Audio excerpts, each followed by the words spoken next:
Hi, everyone. Welcome to the Relatable Debatable podcast, where we basically talk about debatably relatable topics, whether it's dating, relationships, working in corporate America, life, therapy, your dad, your mom. That last one-night stand you probably don't want to talk about. Comedy, pop culture, pretty much anything that is debatably relatable. But today we are going to talk about networking, side hustles, because I have the amazing guest, Heather Reese. She's not just an attorney, she's an influencer, she's a model, and she's a goddess. Thank you. Thank you for being here, my dear. Thank you for having me. I'm so excited. I'm so excited for you to be here. Heather, like we met, I felt like we met at a shoot, a content shoot. And I'm not like we felt like we knew each other. We definitely have. We've definitely met before. If it, I don't know where. Life, maybe. In a different life. I think it's a different life because I like thought about it. Like I did too. Where did we meet? How do we know each other? But like we connected. We also like started shooting our own content. We were like these badass bitches like vlogging because like we thick, we pretty, we hot. What up? Exactly. But like literally like it was funny because you're like, I feel like I've known you forever, and like I remember you telling me like, oh, I texted my fiance, or I don't know if it's your husband or my fiance, yeah, your fiance, and I was like literally thinking the same thing. I'm like, I feel like I've known her forever. Yeah, no, it was that weird thing where I was like, I swear I've had this conversation with this woman before. Like I looked at you and I'm like, no, I definitely told you that I'm from Philly before. Like I've definitely spoken to you. It was like it was deja vu moments. It was were definitely deja vu moments.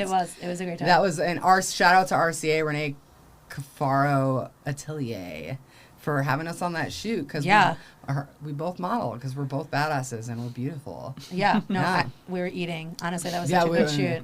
Eating, drinking, whatever. It was a great time. It was such a good time. Thank you for being here. So you're a lawyer. I am. How long have you been a lawyer? Why did you become a lawyer? So I've been a lawyer for 4 years now. 4 years, almost okay. 5. It'll be 5 this April. Okay. I kind of always knew I wanted to be a lawyer. Like Why? You like to argue? You know, it's not. I just like being right. Less about arguing. I feel that. Less about arguing, but more about knowing that I'm right in almost everything. So I feel like that was a huge part of it. My best friend's dad at the time, who was like my mentor, was a lawyer. Okay. I got to see him do a whole bunch of like arbitrations when I was like 14. I like got to cut school to go like see all these court hearings and stuff. And I was like, no, that's what I want to do. The way you're able to convince these 3 people that this person is very injured and all of these things. I was like, that's what I need to be able to do, that thing. What type of lawyer are you? I do personal injury. Personal injury. So like, what does that mean? Slip and fall, dog bite, car accident, call me. So basically in college, when I got hit by a car. You should have called me. I should have called you. You should have called me. Honestly, I settled for such a little amount. When I look back, it kind of kills me. It's funny because they came in this, like, the insurance company came in this van. They had me, and they needed to see the bruises, and I bruised like a peach. So my bruises look really bad because when I got like hit, like it was everywhere. My knuckles were scraped and everything like that. And they're like, $5,000. And I was like, oh, yeah, I can buy a new TV. Stop. It's the way that you said when I got hit, I took $5,000. I'm dying. No, I know. Well, now, like looking back, knowing what I know now, I could be a McMillionaire. No, 100%. But I'll say this in defense of the woman who hit me. She had just found out her mom died. And that's terrible. And I feel super bad for her. But it's not her that pays. It's the insurance company. It's the insurance that pays. And they didn't. Correct. Their mother didn't just die. So for them, I always say that to people because I say that to all my clients, right? Because they always have that same notion. They're like, I don't want to hurt this person. You know, they might be a nice person. They came up and I wanted to see if I was okay after the accident. I'm like, you're not going after them. You're going after an insurance company who are multimillionaires, right? Yeah. You're really going after the big man. You're not going after this person. Like, this person has insurance the same way you have insurance to protect them for this reason. And their attorneys are out there bulldogging it. They are ready to go guns a-blazing to court. So, I mean, 100%. You have to think of it that way a lot of the times. Look, now I work in advertising. I do a lot of contracts and negotiating myself. So now I know. And now I'm all about closed mouths don't get fed. Now I ask for the sky. And Always. I need you to negotiate me to your version of reality, but we're going to come to mine. Right. Always 100%. Even when I don't have all the power, I kind of lie. Always. I always look. Is that a thing? Like, lawyers do that. Like, well, no. So I never lie. I never lie. Okay. But I will explain something the way that it needs to be explained, and words. I will ask for something the way that I want to ask for it. So that's how I kind of like to think of it. Is that in my mind, if I'm saying something, I'm saying it in a specific way to a specific people for a specific purpose, in a way that I know will elicit a response. I feel like that's what I do every day at work. Right. No, and it works in real life too. I mean, it works in all aspects of your life. I think for me, I knew I was going to always ask for more than what I wanted and never take less than what I was going to, accept. So that was kind of my thing. I grew up with the notion of closed mouths don't get fed. Yeah, the squeaky wheel gets oil, and that was my big thing. Like, my mom always told me, like, she was the powerhouse woman, and she was always like, listen, you're gonna walk into every room and you're gonna ask for what you want, take what you need, and you're not gonna apologize. And that happened for me so much. Like, even in my jobs being a lawyer, like the times I asked for raises, like I remember one time one of my bosses was like, I can't believe somebody agreed to pay you this much. Do you think you're worth it? And I was like, I'm worth every single effing penny. And I looked at this man dead in the face, and he was just like. And I was like, yeah. And he was like, you know what? Give it to her. And I was like, yeah, exactly. Because for me, if I didn't think I was worth it, I wouldn't ask for it. And in fact, I gave you a discount. Really, I gave you less because I think I'm worth even more than that. So I feel like you have to. You have to be that way. Yeah. And I, as somebody this is a stat I gave like on my first, like about me. On average, I increased my salary on a trailing 18 months by roughly 40%. And I love that. That's amazing. That's so epic. But also, I don't think, I'll admit this, if I stayed at the same company for a long period of time, I don't think I would have pulled it off. But because I did, and I'm not going to lie, Facebook Meta, you gave me an ego I didn't need at a very young age. They offered me at a time in my life where let's just say I was making maybe 160. But they came to me for a director role, which is very high at Meta, very high. They offered me $350. And after that, I was like, I'm worth $350. Why did I go to law school? No. Oh, yeah. It's funny. My cousin says that to me all the time. She's like, I don't know why I went to law school. What the You're heck? over here printing I'm about paper. to go to Meta. Go to Meta, crazy. work in marketing, advertising. Yeah, we do print paper. But only certain people. Some people are very underpaid. But I think that's also how you get away with it. Right. But I live off of the mindset of, the highest amount somebody's ever offered me, that's the starting point. Right. So even if that's not what I'm making where I currently make, that's where I come in at. Also, if my current boss is listening, don't worry, you didn't overpay. I was actually being very reasonable with you. The same thing to my boss. Honestly, when you're listening, pay me more.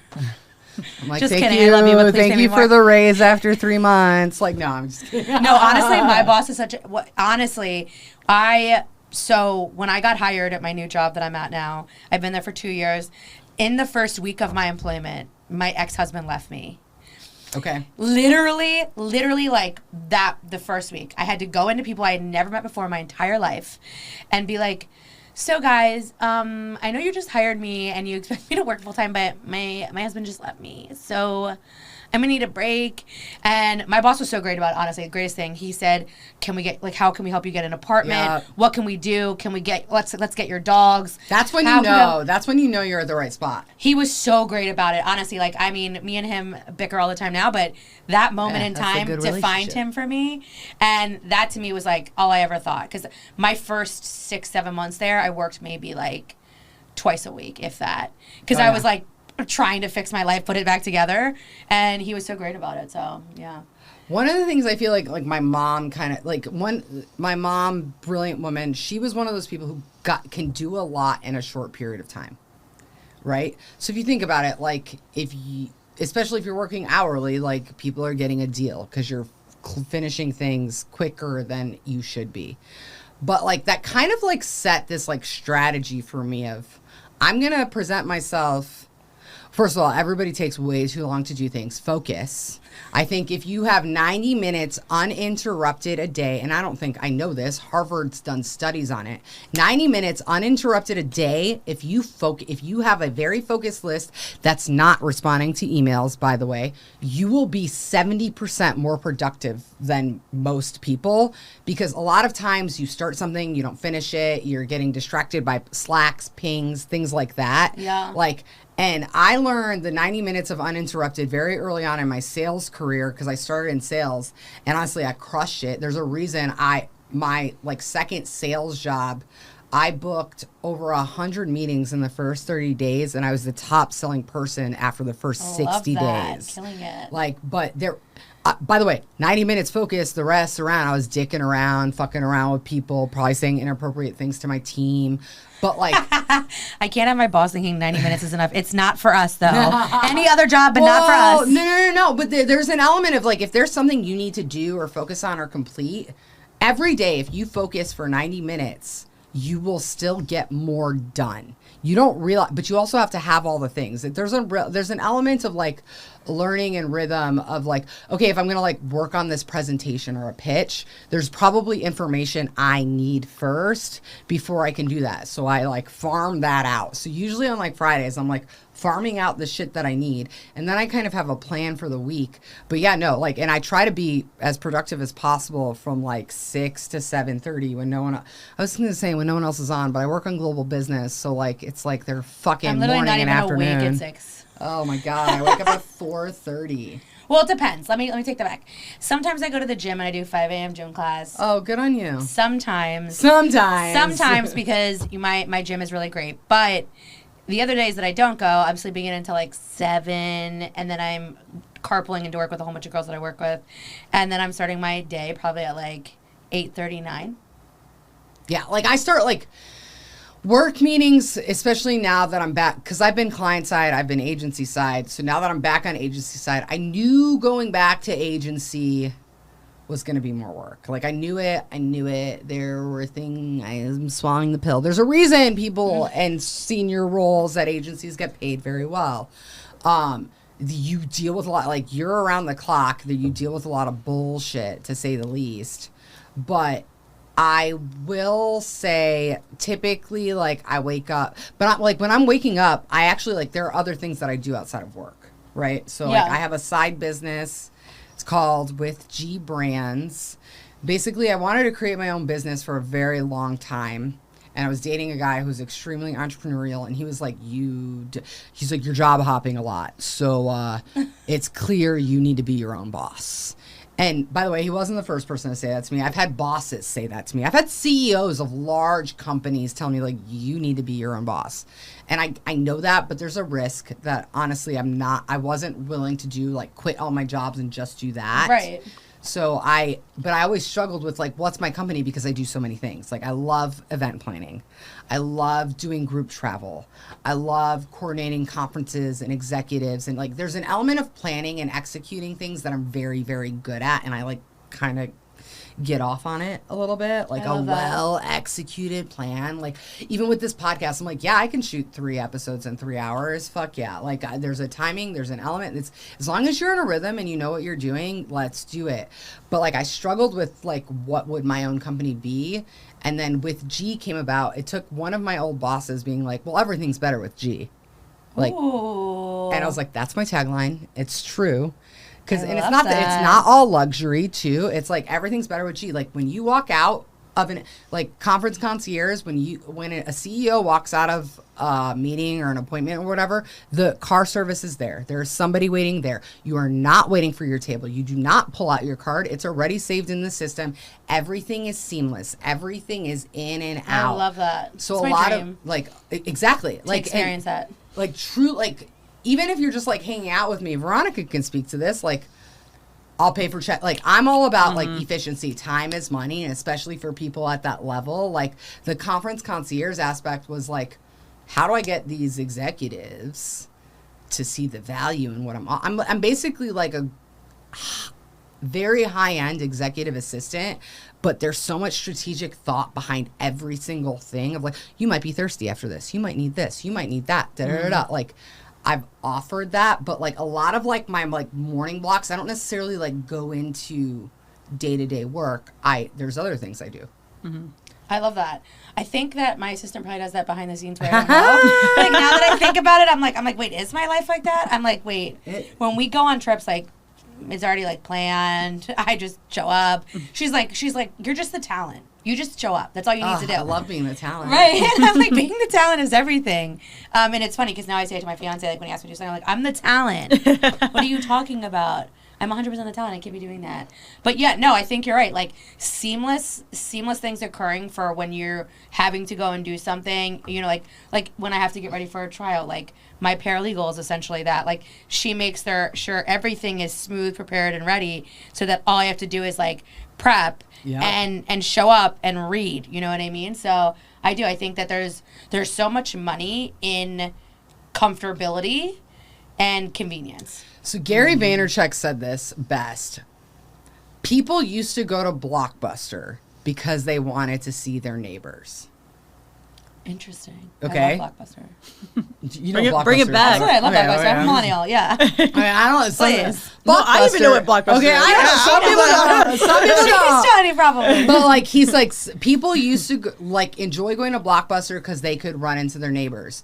But the second they didn't have to leave their house and what they requested showed up to them, they didn't give a fuck about their neighbors. There's an element of convenience and ease that it's not like what I'm offering is not a luxury per se. Like it's not even that much of a premium because I've worked out deals where like you actually don't have to pay me that much. It's like a flat fee, but then I get commission from other people. Okay. But like there's an element of seamlessness and you get more done when you're not waiting around. Like, and I've made 100%. It known like to restaurants and things like that. Like if I'm making a reservation with you, that table better be ready. That these people need to sit. Like and I love that energy. But I'm also working with like the CEO of very Fortune 500 companies. Yeah, no, I'm not a CEO, so I think you know when my paralegals but I want to offer that to everybody. I want to offer CEO of your life. Yeah, you're CEO of your life. When my assistant is calling Applebee's to get us the finest table, she's like, make sure the table's ready. Make sure it's ready, and then she doesn't want to see the check. Here's the card. Yeah, no, absolutely. Save it. Get her the Oreo shake ready. There's extra Oreos on it. Oh, 100%. Like, and at times I'd like order best appetizers at a place just so it's like I have it ready. I've like talked to like some people think I'm nuts. They're like, these people aren't celebrities. I'm like, I don't give a fuck. Like I'm offering a service that I want them to walk away like this is the only way to live. It's kind of like when you fly first class. Oh my God. Right? You fly first class, you never want to go back. Never. It is the craziest concept going back. I only flew first class and then I started flying budget airlines.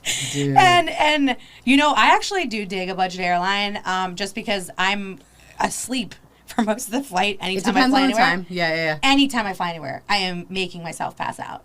There's not a cold chance I'm going to be awake during that flight.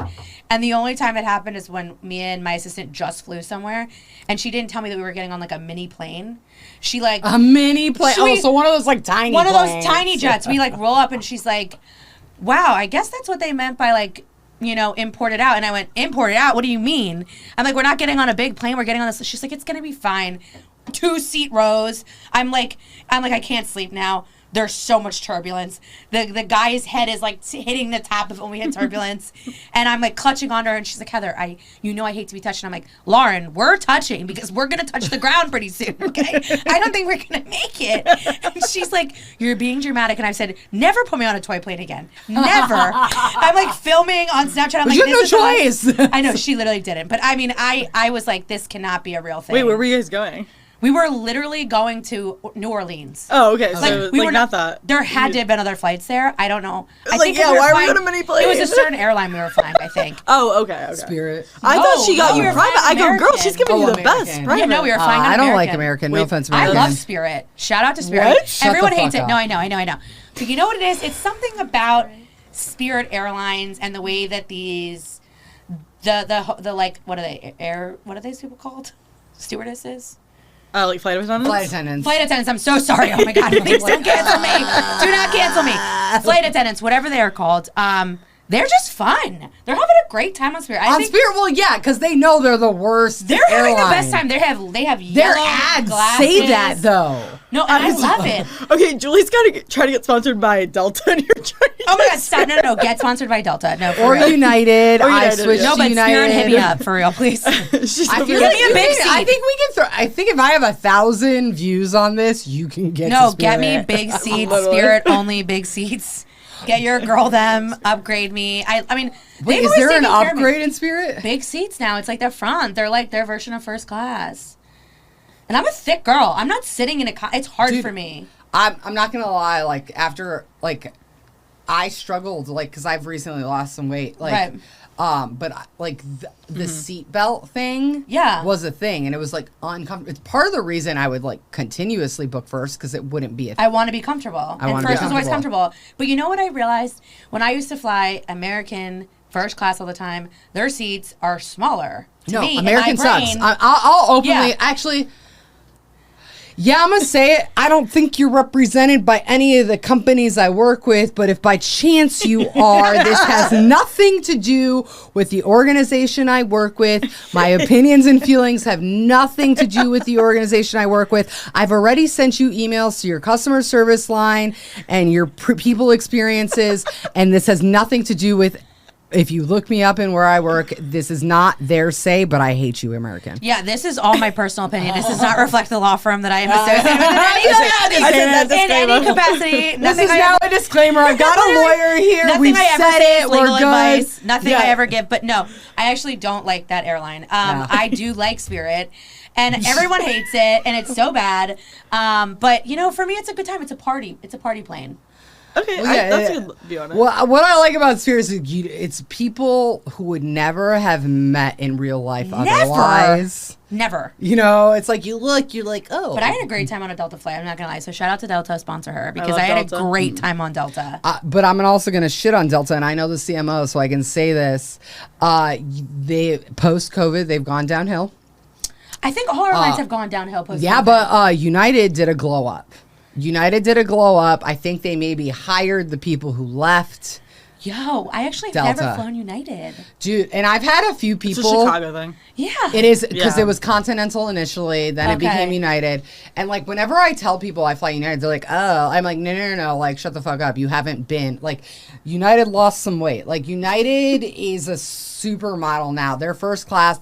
I had somebody in an audience, because I'm a comic, tell me oh, you fly United? And they flew American. I'm like, you don't get to lay down. I'm like, bitch, yes, you do. Any flight over 3.5 hours, you get to lay down. It's just like Delta Plus. It's Delta One. Yeah. It's all like that. But anyways, I derailed the whole conversation because it's not Sponsor us, Airlines. Airlines, sponsor us. I fly first class. You figured out exactly how many times you need to talk to me to pay for my own upgrade instead of using miles. You motherfuckers. But let's talk a little bit about your attorney during the day. Mm-hmm. Every time I see you on social media, you've got so much going on. You're obviously supporting the Latina community, the Latin community, and I love that. And you're an influencer, you model, you're doing all of these things. Yeah. Tell me about it. Tell me the value of network. How do you meet people? How do you maintain relationships? Because I sometimes feel like it's exhausting. Oh my gosh, it's so exhausting. But you know what it is that I just love it. To my core, I love it. I have such a good time. I meet so many great people. Most people that I've met have been through Threads. Threads was an amazing platform for me. Oh, wow. Threads got me my modeling. Instagram Threads? Instagram Threads. So I got my first runway show from Threads. What was your first runway show? It was Crusades of Curves. Shout out to Crusades of Curves, Mal. I love her to death. She's everything to me. She had put up a thread looking for models on the East Coast, I think in Philly, and I was like, hey, I'm not a former model, but I'd love to be considered. She DM'd me. She said, send me a walking video. I remember literally saying to my assistant, who was my paralegal at the time, I said, film me walking down the hallway right now. right now. She just asked for it. So literally at 7 a.m. she is filming me walk down the hallway. I literally sent it to her literally it was within an hour of her asking me. I sent it to her and she was like, you're booked. And I was like, what? And I remember showing up to the first thing, like getting fitted and being like, I have no idea what I'm doing. Yep. There were so many great models who were a part of it though that helped me, showed me how to walk, showed me how to dress, be prepared, like how my hair should look. It was an amazing community. Crusades of Curves is really great. And there was an amazing model named Amanda Panda. She's in NYC, and she showed me how to walk. She's been like my model mentor. There's like Reese, but there were just so many girls that helped me out, and it was all from Threads. Like literally, Threads got me that. And I remember Threads got me my series, the series where I showcase Latina, and Latinx businesses. Shut up. Yes, everything. But I also think because I'll say this: Threads is not. It has not boomed like Twitter was. But it's interesting you bring, because I actually was looking at Threads this morning, and I was noticing some like very known like celebrities and comedians, like they don't even get like that many likes and comments. No, they don't. But some other people and other a random like, girl, brands, like a random girl or whatever, I'm like, holy shit, she's got like 1,000 comments. Is that so? It's definitely a channel. It's an untapped channel. That's what I love about it. But that's also where opportunity rises, right? Like 100%. Like you have to be not where everyone is, and you're not. And it's so new that people aren't able to filter things out yet. They haven't learned that. So big creators haven't learned how to like filter or like limit their mentions. Yep. So I've gotten big creators that I've been able to reach out to that have gotten me a lot of the things I've gotten because they didn't have a way to like filter it out. So like I might be able to talk to a big influencer, a big plus size influencer that I would never be able to speak to. And then once they get my Threads, then they're like, oh, DM me. And then they're now looking through the requests for DMs to see me. And then now we're talking. And now I'm, going to an event or, getting in touch with things. Like I had just put out on Threads that I want to go to South by Southwest. Okay. And I'm like, I want to find Latinas in South by Southwest. I want to be able to get there.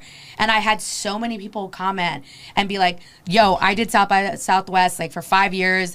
I worked it. Like, how can we help you? Like I had somebody say, we do a little showcase there with all like mostly Latina and Latinx, musicians. Like, what do you want to do? And I'm like, whoa, it's crazy. Like anything I've ever asked for on Threads, I've gotten, and it's been amazing. This series and the showcase was the big thing. Yeah. I had said I wanted to showcase Latino, and Latinx businesses. And I thought like 5 people would answer. I truly did. I was like, this is going to be like nothing. Yeah. Like 100 people answered. I've now partnered with over 60 different businesses. Jesus. Some big, some small. It's a big shot. It's been amazing. It's been amazing. And I get packages every day to my house from these, some companies that like, this is their first time ever doing anything. And then some big brand companies that are like still Latino or Latina or Latinx business, like owned and backed. And they still send me stuff. And it's been amazing. Like I film, I think like twice a week now. Yeah. I limited it back to once a week because it's so hard to be able to do it. It's a lot so much. But honestly, I love it. I've gotten to meet so many amazing businesses, so many amazing people, like Latina wealth activist. She's amazing. Like when I went through my divorce, I had no idea how to handle money. Like zero. Yeah. I walked out with like a 520 credit score and like a crap ton of debt. Okay. Like literally I feel that, though. Walked away with nothing. Yeah. And I remember being like, oh my God, now I have all these amazing powerhouse Latinas in the finance industry, in the finance business, to be able to give me insight. And like I've gotten my shit back up, like thank God. And I mean, like it's been amazing. Like the Threads is great though. The bottom line is Threads is amazing. Damn. So wait, I have a question go for following it. up for it. So how do you how do you juggle doing your main job and then all these side ones? Honestly, my boss would probably say poorly, but he's watching this right now, shout out. He definitely would be like, no. I want as many viewers as possible. Yeah, no, he probably is going to be watching it, or one of his children will be watching it for sure. But it's so funny. I work my 9 to 5 and I do that. Yeah. And then do you stay within those hours? Are you good at that? Do you have boundaries there? No. No, I don't. I don't have boundaries. And I think that's the problem, right? Yep. Because of the 100%. Law that I'm in and the field that I'm in, I usually carry 2 phones with me. I'm accessible at all times. Not to my boss, but to my clients. Yeah, to my clients. When they reach out to me, they'll text me at 10 o'clock at night. Yeah. They'll text me whatever. I literally just met a client, to give him a check in a random place the other day, and I was like, this is not what normal attorneys do, right? Normal attorneys, like, you have to come into the office to get your check. But I'm like, hey, listen, if you're not anywhere near Philadelphia and you're somewhere near where I'm going, more than happy to do it. I want to make your life convenient, because at the end of the day, for clients to want to come back to me, they have to find convenience in me, just 100%. Like she said. And everything is in reviews. Like, I make sure I ask my clients to give me good Google reviews. I'm out here trying to make sure that they know that they can always contact me, answer me. So I don't set good boundaries, to answer that part of the question. But it's hard to juggle. You know what it is that I batch content film. So like I will on like a Saturday or Sunday, I'll film a whole bunch of videos. I'll change my shirt like outfits 5 times, right? And I'll make you are speaking to the right audience. Right. I'm gonna batch film. The only problem is like I dye my hair so much that my hair was blonde, and some of those episodes haven't come out yet. So people know now that they're batch filmed, right? Because I had blonde hair 2 months ago, then I had red hair, and now I have this color hair. So like there's episodes that haven't dropped yet that I already filmed, but I haven't sent them out yet, and they're of me with my blonde hair. So I mean, batch filming to me is the biggest thing. It saves so much time. And the things that you care about, you'll make time for. Yeah, I mean, so you're good with time management, it sounds like. I think that the people around me are good with time management. She's got assistants. Yeah. More than one. No. So I have another like follow-up question on that. So have you ever considered leaving your 9 to 5 to pursue your other... If my employer is listening, no. You know what yeah. I mean, I think I want to get to a point where I can work and do all the things that I love at the same time. Same. And that's not always necessarily in a structured environment in a law firm, right? Yeah, agreed. And I also want to have children. I want to have a family, and like that's always not cohesive with the type of law that I'm in and the field that I'm in and the places that I'm at. So I mean, I think it really all depends. Like if I can make enough money, like I don't charge for my series, right? So I don't make any money from that. Okay. And I said that from the beginning. Yeah. I said I never want to make money from the Latina businesses that send me stuff. I just can't, because for me. And I have to do it across the board, right? Because I can't charge the people that are really well known, and then not charge the people that are unknown. So for me, I said I'm just going to set a standard from the beginning and say I'm never going to charge for this series. I mean, you sending me the products is essentially like you paying for me to do it, but you're not really paying for me to do it. And for me, that's my whole thing. I was like, I don't want to make money from that, but I'm trying to get more brand deals with other companies. You know, I'm trying to get out there and do more speaking events, more engagements. But if I could make money from that other stuff, for sure. I mean, I think I'd love to be a lawyer, like on call, like part-time. Yeah. You know what I mean? Because I love the law, and I love what I do, and I love my clients. But I also like, life is just so short. And the older I get, and the divorce that happened to me, all of these things have put into perspective for me that like time is the most valuable currency. And I no longer want to give it for anything. Like I just don't want to do it. I want to spend time with my fiance. I want to spend time with my sister. You know, I want to spend time with my friends. You know, I want to be able to do all these things. And I want to enjoy it. I want to go on a random Tuesday and be able to go to New York and do a modeling thing that somebody wants me to do. Like, that's my thing. So I think if I find an employer that can love that and see that, that would be great. My employer right now is great. He understands. I would say it sounds like you're in a good spot. That I mean, he's pretty chill about it. I mean, he's as chill as he can be. He's 85 years old. He's about to kick the bucket. No, he's never. Oh my God, stop. He's never. I'm kidding. Live forever.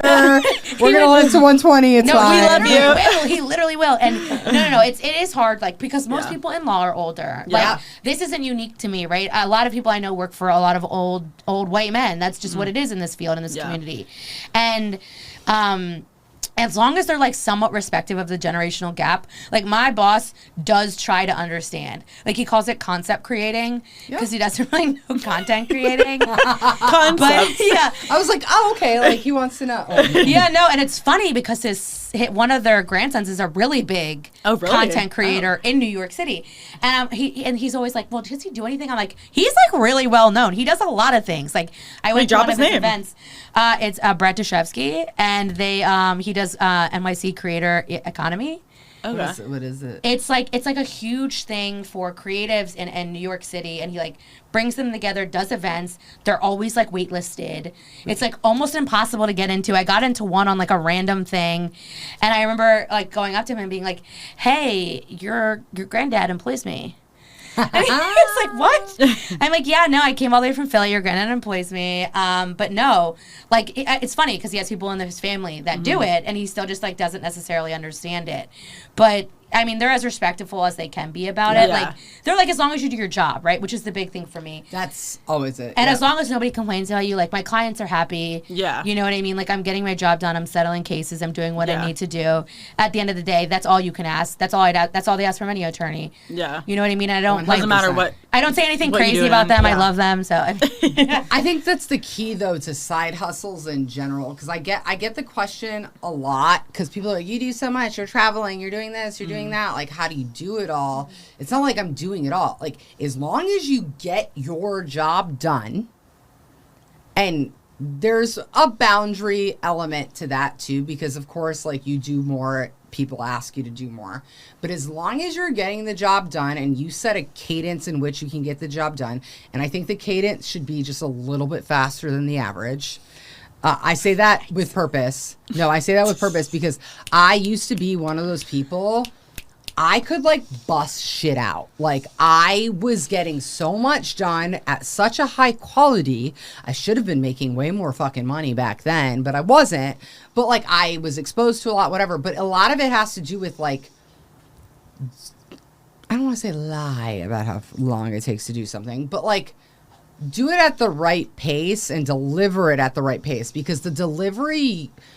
The pace you deliver something is what people are going to expect you to do forever. So that's why so when you're like, do it fast, I'm like, tone. No. You have to set the. Well, I learned this with age. Like, I'm not gonna lie. Like, in my mid-20s, especially right when I moved to New York, I would make myself sick. I would call my mom crying, throwing up. Because, like, the advertising industry is brutal. Clients change their mind so much. And by the way, they change their mind about subjective things. So there's literally nothing, there's no rhyme or reason other than, I feel this way today. And then they change their mind 3 days later. And usually the first idea I presented, they ask after version 99 to bring back. And now that I've learned that, now I'm like, deliver with a certain level of speed. Also, don't put your favorite thing forward first. Always leave it for the last. end. Leave it for the middle or the end. Because that's kind of the key. It's all about, like, the way you do it all and have a side hustle, meet people and do all of that is, one, being just a little bit above average. But even if you're just average, deliver things at a normal cadence and set an element of boundaries. Then meet and do things. Like, I'm not gonna lie, like, you're in a relationship, so that probably also makes it a little bit more complicated. I'm single right now, and I struggle doing all the things that I do. Like, how do I fit a boyfriend into the mix? I don't know. My man's outside. He's parked on the street.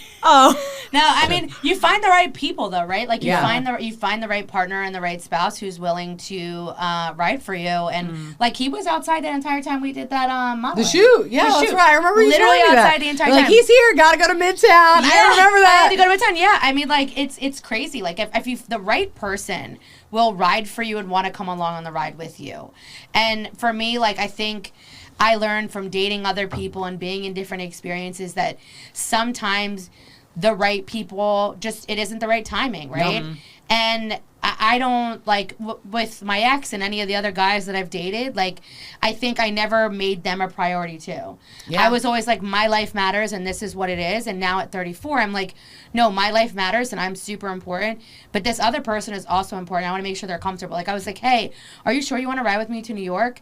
And he was like, yeah, of course. I don't want you to drive 2 hours. Like, of course, I mean, I don't mind. Like, he literally drives me. Acts of service. Yeah, I know. It's so great. Like, literally drives me and Christina around all the time. Christina all the time. And it's great. I mean, find the right people, the right man, the right whoever, whatever your other partner is. I mean, even I'll shout out to Veronica, like, finding the right friends and what have, like, friends are so important. Like, friends who are there for the ride. And one of the things that, I don't know if you've noticed this, like, the more people I've met who, like, are like New York natives, and then I tell them about like how my friends are so supportive of me and all the things that I'm doing. They're like, why? What? Because a lot of times in New York, and I think it's similar in LA, like people are out for something. People are out Always. like they're It's like scary. And I would say that's like one of the challenges with networking too, is you don't know people's intentions. But I feel like you should figure out how to sniff test. Like, and you can tell. And I don't actually think it's bad if somebody meets you and follows up and asks you for something. I don't actually think that's a bad thing to do. I think it depends. I think it depends. It depends on what they're asking for, sure. Yeah, and I think for me, like, that's always been my hugest problem with networking and networking with women in general, has been there's such a level of competition in the professional space of where, like, society has done a really great job at making the image that only one of us can win. And it's just not the same message that they send men. And it's so distorted. And for me, I've always said, like, listen, I want collaboration over competition. Yep. I don't want to compete. The only person I'm competing with is myself, who I was yesterday. You, me. I wear other lawyers' merch all the time. I'm wearing one right now. I promote other lawyers. I promote other women in professional spaces. I just have, and you've promoted me. You've been right. super supportive God, of me. yes, We met like, once. I love you for that. Absolutely. You came on the podcast. Like, I love that. And I came to your comedy show. You did. Yeah. And you brought your dog. I did. You said animals are coming. I said that was the show. Yeah. I absolutely. love that. No, I mean, and again, I think you're right. You have to be able to sense it out, right? There's so many people I've met in the influencer space who are not at all who they are on the internet as they are in real life. And it's so scary to me because I'm like, damn, I'm exactly who I am on the internet as I am in real life. Like, that's what I always said to myself. I was never going to be different. Like, this is me, so I don't have to pretend. Interesting. Okay, I can't say... I don't want to say who I am on the internet is a lie. It's not.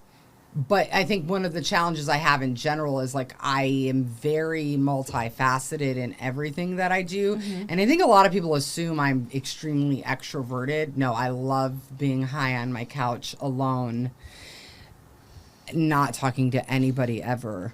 Like, it's a... And I would never expect exactly. That. So, never. like, when you say who you are on the internet is... Or, like, you want to present yourself that way... I don't know how to present myself that way on the internet. I'm not going to lie. Like on social media posts and things like that. I love what I do, what I post on social media. I love having a creative edge. I love having style. I love doing comedy. I love doing advertising. I love doing all the things that I do. But there is an element of me. I remember I lived with somebody who I used to work with in Arizona. I left New York during COVID, and I lived with her. Shout out Jenna. And one of the things that was super funny is, like, her family was like, I remember I went to 4th of July because she's from Jersey, and her brother was like, is it always just so fun and entertaining to, like, be around her all the time? And they're like, she's like, no, she goes to bed at 9. She watches a lot of TV. Wow. She's a bit of a stoner. Like, there are things like who promote, like, I'm not going to, like, sit here and promote that. That takes effort. That takes time.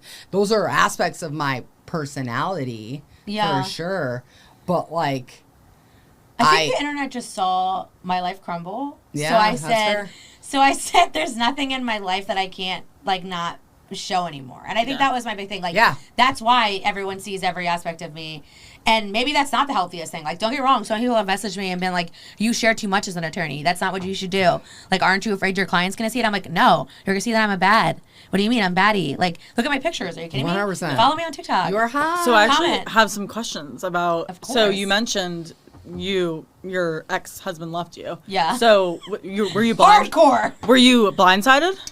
Yeah, I was. It was like, it was the day before our anniversary.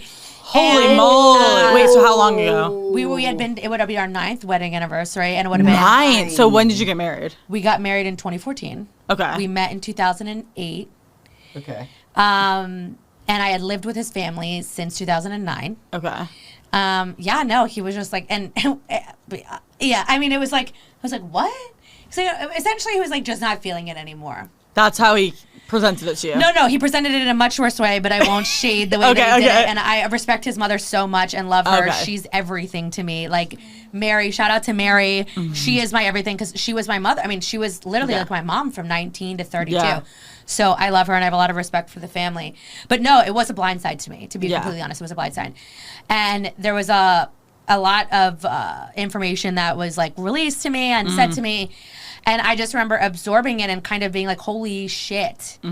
Like, one, we were supposed to go away for our anniversary weekend. So, we were going away to Atlantic City, of all places. Atlantic City. Because we used to go to AC all the time. I've never been, but okay. We used to go all the time because when we were young and we were like 18, that was our like getaway, right? So we ended up going to AC.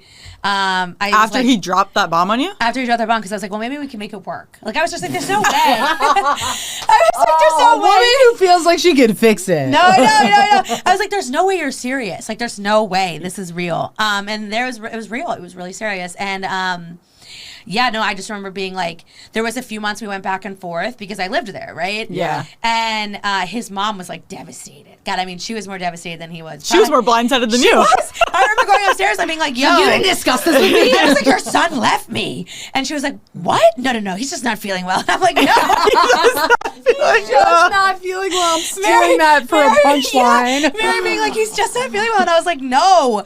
He literally is done so. And I had packed my stuff up in the back of my car, was living out of my car at my sister's house. Holy shit. It was crazy. I mean, it was a real wild ride because I had just never I had never experienced somebody breaking up with me. And to have it happen after Did you think you weren't ever going to recover?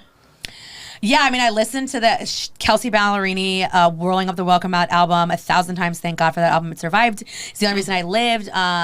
Lauren Spencer Smith, Flowers. I mean, there were just so many times I was screaming in my car crying. And I remember calling my friend Lauren, and I said, how am I going to breathe? This man has been my oxygen for 13 years. Jesus, wow. And she said, babe, we're going to get you an inhaler. Wait, that's a true friend right there. She was like, we're going to get you an inhaler, and soon enough, you're not going to need it. Yeah. And it was probably like last summer. I walked outside and took a deep breath, and I was like, damn, dude, I never needed that effing inhaler. I never needed that man. I have a man who worships me now. Shout out to Jimmy, the love of my life, who would ride for me so hard. And it was like... He's sitting outside. I know, he could have come up. We could have gotten him a room. Oh, my God, he's so funny. No, he's so great. Yeah, no, and he is, honestly... I didn't think I would recover. It was definitely a long time, like, where there's videos of me on TikTok hysterically crying, like, singing "If the World Would End, Would You Come Over Now?" Like, I think that was me crying. Oh my God, I know that song. Right, literally. I do know that song. He opened for what's his face? It doesn't matter, sorry. Right, but I'm crying on TikTok listening to this. Divorce talk got me through so much. And I said, after that, nothing can ever hurt me. Nothing in my life will ever break me. I can never be embarrassed. I can never feel worse because I was so embarrassed. Because no one in a million years would have ever thought that man would leave me. Yeah. No one. Really? It was on no one's bingo card. No one. I would have never believed it. No one, like, people didn't believe me when I said it. I was like, yo, like, he left me. And they were like, what? And I was like, no, he left me. And they were like, no, you outgrew him. It was probably, and I was like, it was not me. I did not leave him. It wasn't that I became a professional. He left me. Just left me. And I wanted to be very clear on the narrative because the narrative with successful women is always that we get too successful and then we outgrow our men and then it's us. Not what happened. Not me at all. Yeah. I don't care about your socioeconomic status when I date you. Yeah. I don't look for a certain type of guy. It's never been my thing. So I really wanted to make sure everyone knew the truth. And then people were like, that can't be real. You guys don't even fight. And I was like, that was the crazy part, is that we really didn't fight all that much. So I really was blindsided, and so then I went to work. Do you see now that you've met Jimmy, your now person, do you realize that like everything happens for a reason and that's 100%? Okay. I would never be here in this studio. I would never be in New York. I would have never done the modeling. Yeah, literally never do anything. Literally, I would never have. My friend said this to me. She said, I forgot how much you sparkle until you guys broke up, and then I saw you with Jimmy, and then I remembered you are such a shining star, and we all just didn't realize how faded it had gotten. Yeah. And I you think just get comfortable in it. Yeah. That was the big thing. I was so comfortable with ordering like a burger. I don't even like red meat. Like I used to order a burger so I could take half home so I could eat it, right? Like I remember coming out of it being like, do I like penguins? Because we always liked penguins. Like the top of our wedding cake was penguins. I was like, do I like them? What? Literally, I don't. Like I'm like, I mean, no hate on penguins. Yeah. But I was like, no hate to the penguin community. But I was like, do I like them? Do I like the color purple? Like, do I even like any of these things? Or is it just that I was 17 years old, 18 years old, and I was with a man for so long that that's what it was. Mm-hmm. Yeah. Now I'm like so clear on the things that I didn't know any better. No, literally knew not better at all. Like, So then how did you meet Jimmy? Facebook dating. Whoa, I didn't even know that was a thing. Yeah. Dude, so is he older? He is. He's Okay, 38. yeah. Well, I say that because I feel like the people who are still on Facebook are older. He's older, and I mean, we were both casually dating a lot of other people at the time. We were both whores. And then we He settled was so down much when we worse. met each He was so other. much worse. He was already dating the same guy. He's gonna kill me for saying that, but he was literally on it and got blasted. And Whoa, that's actually kind of crazy. oh my god, That is kind of crazy. crazy. Where is that where you like, oh no, this isn't my person? Like that he's No, on I another- didn't even think that because you know what it was? I was always honest with him. I was like, yo, I'm dating other people. Yeah, okay. And for me, I wasn't stupid. You know what I mean? At Yeah. no point in the time that we were dating did I think he was only dating me. Yeah. Right? If Okay. you really I mean, think as that if you're not exclusive. Like, Yeah. this person isn't calling you your girlfriend or your boyfriend, they're doing other shit. Yeah. Whatever they say to you, they might say you're the only one they're lying, okay? And I knew it. I wasn't dumb. That's why I was dating other people too. Yeah. So there have been so many girls that he was seeing, and a lot of them were like, yo, you know, like we had been seeing each other for like years, and I'm like, were you his girlfriend? And they were like, no. And I'm never a woman blamer in any capacity, but I'm like, girl, your friends. I would never allow my friend to be in a situationship for 2 years. I wouldn't allow it for longer than 3 months. I tell her this all the time. She's younger than me. I say 90 days is it. And that's what I told Jimmy. 90 days is the subscription you get to me, and then it's it. If I'm not your girlfriend, I'm out. And that's cool. No shade. I don't care. I got 5 other dudes on the roster. Today you're R1. Next week you'll be R7. It's not a big deal to me. You know what I mean? Like, it wasn't. And I think that's what he saw. He saw that it was never for me. Like, I never needed him more than he needed me. Yeah. You know, and that was the big thing for me. Like, he was always still trying to win me, as he is every day now, as he should be, right? Like, continue to try to woo me for the rest of my life. And that's what I deserve. Yeah. Absolutely. Absolutely. Well, thank you so much, Heather. I have enjoyed you so much on the podcast. This is not the first time or the last time. I already know that. Thank you all so much for tuning in. Like, subscribe, comment. If you want to hear more from Heather and have her back on, put those questions in the comments. Otherwise, everybody have a good day. Thank you. Bye.